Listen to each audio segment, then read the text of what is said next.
Hey, I'm Mike Finnegan, and today I'm here at Buff Guys Detailing, and Evan and the crew are about to correct the paint on my Barn Find Firebird, and then protect it with some Gtechniq ceramic coating. It's going to be amazing.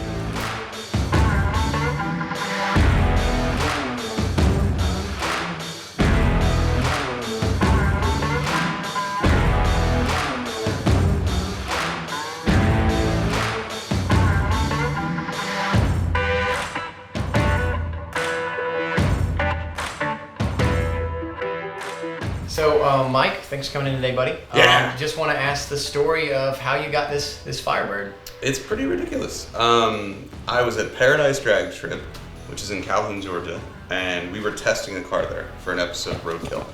And when we were all done, one of the track workers, Brett, just said, just nonchalant, he's like, "Have you seen the junkyard?" And I said, "What junkyard?" He's like, "There's a junkyard here." And I look around, and all I see is trees. This drag strip is surrounded by trees. And we hop on his golf cart, and he takes me into the woods. Doesn't kill me, which is nice. And there's cars everywhere. Old cars. We're talking GTOs, Novas, Camaros, Mustangs, just littered throughout the woods. And they're all, pretty far gone because they've been there forever. The guy that used to own the drag strip, Otto, had passed away, and he had just been collecting stuff. And on our way out, we stopped by one of the coolest looking barns I've ever seen in my life. Like, it just looks perfect, like the kind of thing you see in a photo. And I said, "What's in the barn?" And he opens it up, and there's a 28 Plymouth sedan, fully restored, Oh my gosh. covered in dust. There's an old Chevy C20 truck covered in dust, and there's this yellow Firebird that just sitting on 4 flat tires, covered in dust, hadn't moved in almost 2 decades. And I was like, oh my God. It's on my bucket list of cars to build before I die. And it's a big tire Pro Street drag car that Otto owned. It was the last car he ever raced. Oh. And I just happened to be there on a day where Otto's widow wanted to get rid of it. And I was like, I will be back tomorrow. And Nice. I'm going to bring some friends and some tools. And I didn't want to haul it out on a trailer. I'm like, I want to get this thing running. And so my friends and I went back, and the barn is full of dead rats and spiders and just nasty stuff everywhere. And we pulled the car out, like this gnarly storm came all of a sudden, and just, we're getting just flooded basically. But we managed to, in about 5 hours, get the motor rolled over, fired up, tires aired up, and at 10 o'clock at night, we pulled out onto this drag strip. They turned the lights on, and Otto's widow jumped in the passenger seat, and I did a gosh. burnout with her in her Nice. husband's car, and just brought it home. And I love the car, but I love the story more than the car. I don't know, about a week or two ago, I called you, and I had finally washed it because the car was super moldy. And so what I've learned is if you want a car to run or you want to go faster, I'm your guy. But if you want it to look pretty, I come here. So yeah, I think you guys are gonna, basically make it look as good as it can, given that it's sat in a barn for almost 2 decades. And then we're gonna road trip it to Texas. Cool, man. Yeah. That's awesome. It's gonna be amazing. Mike, we did your boat, I guess about a year and a half ago. Yeah, I watched so it once.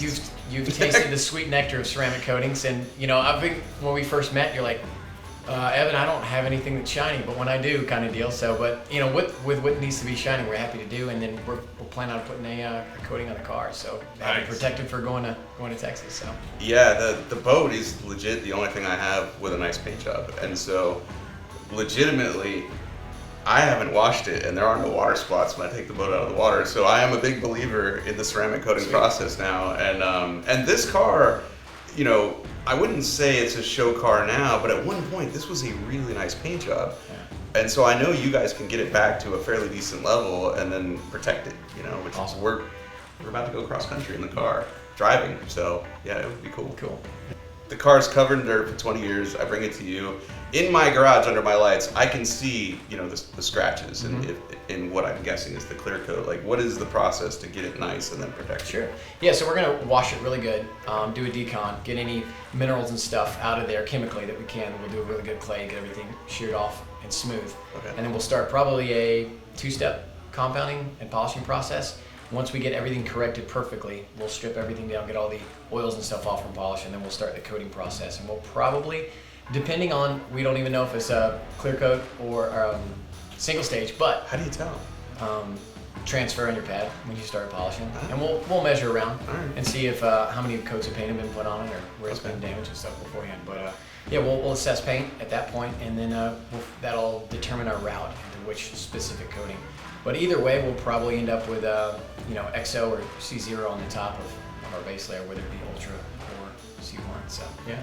And we have a Keep it above. That's a 40, legit thing. It's got no wipers. They didn't pay me to say that. There's literally no wipers on the car, and I have no plans to put them on because I don't have time. Yeah. So I need something that when I'm driving through a Lather it on Texas there. storm will. Sure, man. Yeah.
He has expectations for a shinier car, but that means a lot of different steps have to be taken to get that way. So what we've done on this one, after assessing the paint, looks like it's been resprayed at least 20 years ago.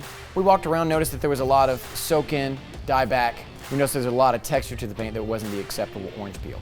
We weren't going for a concourse car. We wanted something that looked nice, walk around it at a show. It's a lighter color, so you're not going to pick up on every little dimple in it. So a lot of the sections we actually sanded down, got that soak in from the bodywork being sanded down out, and then we were able to get the dullness and scratches out fairly easily with compounding. So some sections we just compounded with a wool pad just to kind of lessen the texture. Others we had to be a little more aggressive and do a 1,000 grit, 2,000 grit, and kind of work down from there in our polishing systems.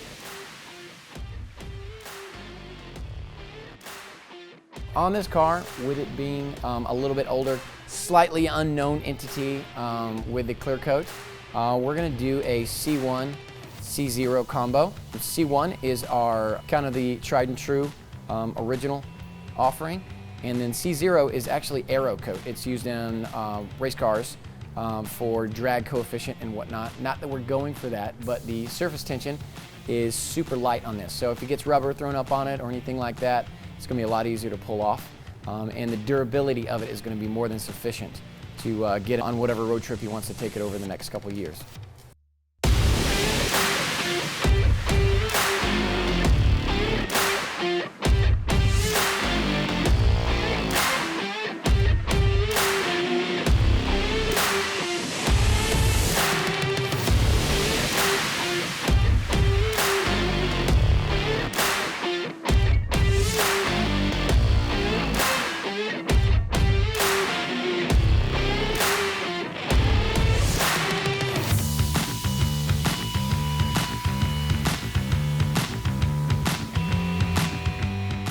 So I think Mike is going to be Mike with his car. He's going to do a lot of smoky burnouts and crazy trips with it.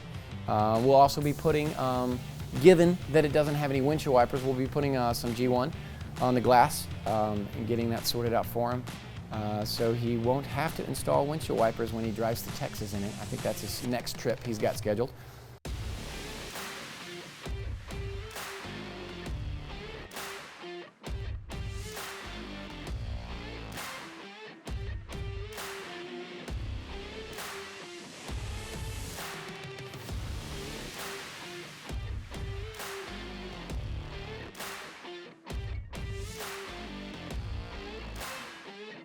I'm really looking forward to Mike's reaction to it. I think he'll be quite pleased. And a lot of times when I'm doing details, I'm doing things that not necessarily everybody will notice. You know, we've done concourse cars, we've done, you know, daily drivers.